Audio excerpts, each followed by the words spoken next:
I keep seeing people ask the question, will the new Umbreon EX from Prismatic Evolutions be the next Moonbreon? Stay tuned and I'll give you my thoughts.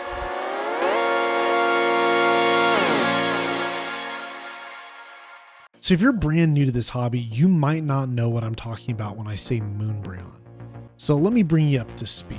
Moonbreon is the fan-given name to Umbreon VMAX Alt Art from Evolving Skies. It's a very popular set during the Sword and Shield era. It was also released in the Japanese set Eevee Heroes. Now, technically, the English sets come from the Japanese sets, so that was really the original set that it was released in. You may also hear people affectionately call it Moon Kitty.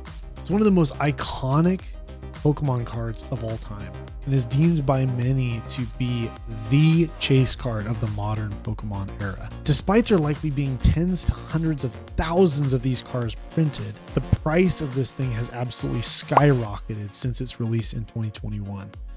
I recently made a video on why I think the price of this card is justified. If you're interested in checking that out, you can click this link up here or the link at the end of the video. PSA 10 price of this card has gone crazy lately too, despite there being over 14,000 PSA 10s in existence.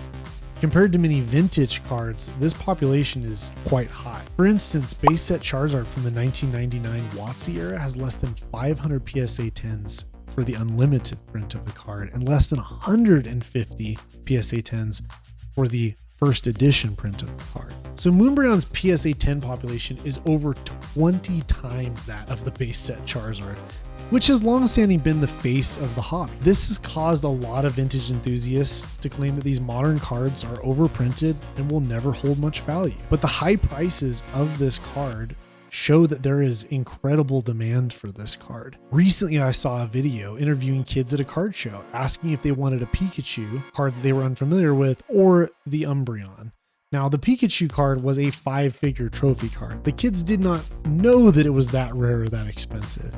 But spoiler alert, most of the kids picked the Umbreon. The truth is this card has become a cultural phenomenon and will always be associated with the Pokemon boom of the Sword and Shield era. It has drawn attention from old and young alike, and in my estimation, it will only continue to grow in popularity over time, especially as the younger generations grow older and are able to come back with money to buy the things that they couldn't afford during their childhood. After all, isn't that what happened to a lot of us? That's certainly what happened to me. I think we often underestimate just how many people are brand new to Pokemon these past few years. And I would estimate that it's far more people than the first generation of kids, like myself, who collected back in 1999. So the big question is, can the new kid on the block, the Umbreon EX from Prismatic Evolutions, can it stand up to the reigning champ Umbreon VMAX and become the new Moonbreon? Let's start by talking about what it's got going for it. Number one, it's an Umbreon chase card. In general, Umbreon is a very popular Pokemon. Its popularity has only grown over the years, but it's always been a popular Pokemon. The popularity of the Moonbreon card has certainly pushed even more popularity for Umbreon as a Pokemon. So I feel confident that this card will do well due to it being a popular character. Number two, it's part of an Evolutions set. So people will constantly be drawing comparisons to Evolving Skies and Eevee Heroes. Prismatic Evolutions is essentially drawing a boost in popularity from the sets it took inspiration from, if that makes sense. Number three, hype for this set is crazy.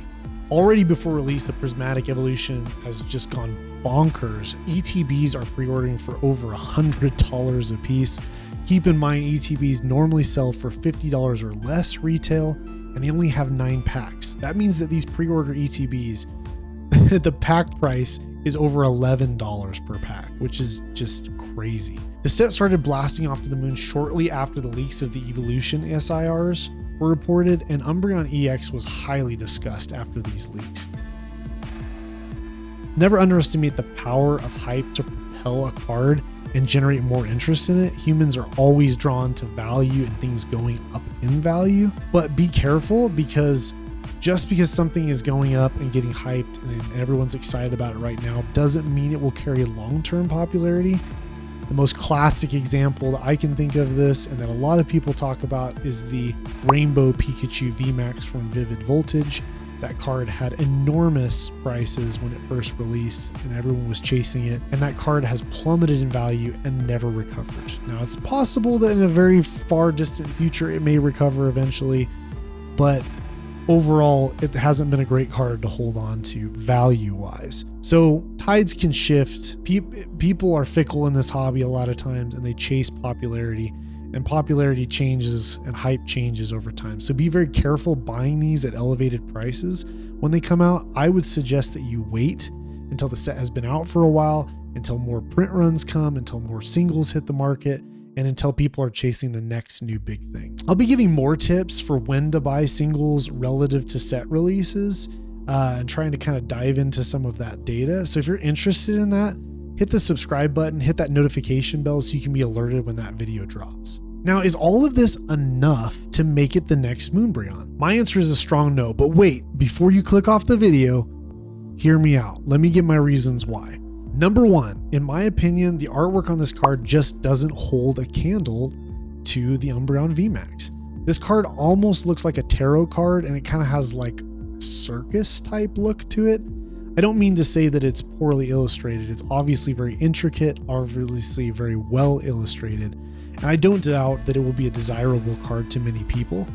But to me, it doesn't compare to the more narrative focused illustration of the Umbreon VMAX that seems to be universally loved. Also, Umbreon VMAX lacks the Terra Crown, which has been a divisive thing during Scarlet and Violet. Some people don't mind or like the Terra Crowns on the cards. Some people like myself have really never been a fan and continue to not be a fan. So I think that will pull some of the popularity from that card away from it. Whereas Umbreon VMAX doesn't really have that divisive, feature. Number two, the pull rates for this card are likely to be much easier. Now, we don't know the pull rates yet for Prismatic Evolutions. It's not out yet, but the Japanese equivalent set where its cards come from, Terrestrial Festival, recently came out. So we can look at the pull rates for that. We know that based on what we're seeing with videos of people opening these, that you're getting about an SAR every box. So in a Japanese high class box, you have 10 packs. So in Terrestrial Festival box, you've got 10 packs. There's 33 SARs. Remember, SAR in Japanese is equivalent to a Scarlet and Violet SIR. So we're talking about the same thing essentially. So you have a pull rate of 1 in 330 because you take 10 packs times 33 SIRs, you get 1 in 330. Now for context, this is much easier to pull than a lot of illustration rares in the English set. So not even the SIRs, but the illustration rares. Like take the Magikarp from Paldea Evolved or the Groudon from Paradox Rift. Both of those have pull rate. Well, Magikarp's well over 400 and the Groudon I think is roughly around 1 in 400. So harder pull rates than even this Umbreon EX. Now, the pull rates between Japanese and English sets are not identical. They're not, and I'm not trying to imply that. But oftentimes when a Japanese set has easy pull rates, the corresponding English set also will have easier pull rates. Similarly, if it's harder pull rates, the English set will have harder pull rates. So I expect, due to the easy pull rates on the Japanese side, I expect them to be easier on the English side as well. Compare that to the Moonbreon, which has a pull rate that is much, much harder, of 1 in 1,994 packs according to TCG players. So basically 1 in 2,000 packs, which is pretty insane. Roughly 6 times that of the Terrestrial Festival Umbreon EX. Not only will the lower pull rate of the Umbreon EX likely translate to just more cards in existence that get printed, it also means that it's just much easier to chase. And the chase is really important because the chase and the difficulty of pulling that Moonbreon was a large reason why that card was so popular. People loved the art, but they also really loved chasing something that was so rare and so hard to pull. I don't see this new Umbreon EX having that same chase. I think people are going to get it a lot more easily, and I don't think it's going to carry that feel. I mean, we can look recently at Surging Sparks and the Pikachu EX from that. That has a 1 in about 1,000 pack chase, or 1 in 900 and some odd chase. And that's a hard chase for a lot of people. And so I think that's driving the price of that card up and making it more exciting for a lot of people. Number 3, it is not enough for it to be an Umbreon card. I've argued for a long time that the Umbreon V from Evolving Skies is actually a better artwork than the Moonbreon, the Umbreon VMAX. I've always thought it's an underappreciated card. I love it.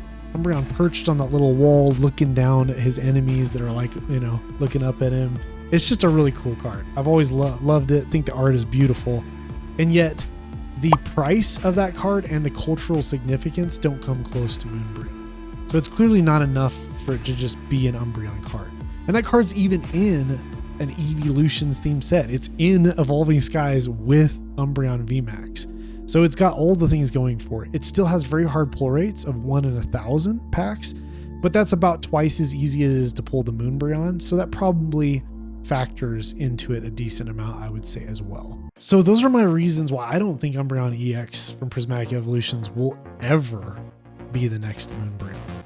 I don't even think it will be the top chase of the Scarlet and Violet era, much less the modern era. But let me know your opinions. Did I miss something, or do you disagree with me? Do you think I'm overlooking something? I'd love to hear about it. If you enjoyed the video, please leave a like, comment, subscribe, and hit that notification bell, and you can get notified when I drop my next video. Thanks for watching, guys.